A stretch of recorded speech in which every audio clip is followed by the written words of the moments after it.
গতকালকে মেঘালয় কয়লা খনিতে যে দুর্ঘটনা ঘটেছে সেইখানে আমার বরাকভ্যালির Katigorah, Cachar district, Hailakandi district, Karimganj district তিনটা মিলে কিছু মানুষ মারা গিয়েছেন, কিছু আহত হয়েছেন। টোটাল 30-40 জন আহত নিহত।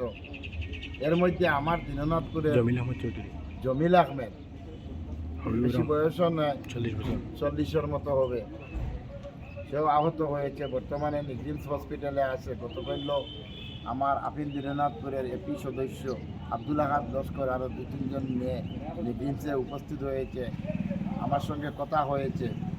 বর্তমানে আমি ডিসি অফিসে আছি।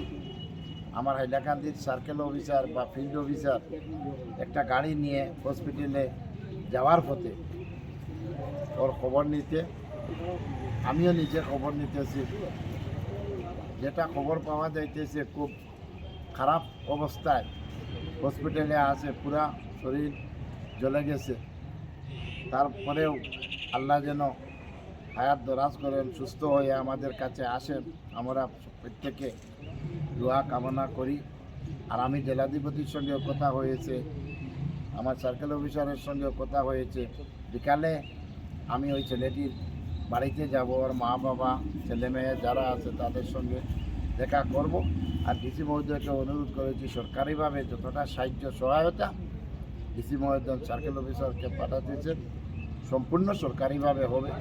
আর আমিও বাড়িতে যাওয়ার পরে ব্যক্তিগতভাবে যা পারি সাহায্য করব। গতকালকেও আমার একটা টিমকে নিগরিমস হসপিটালে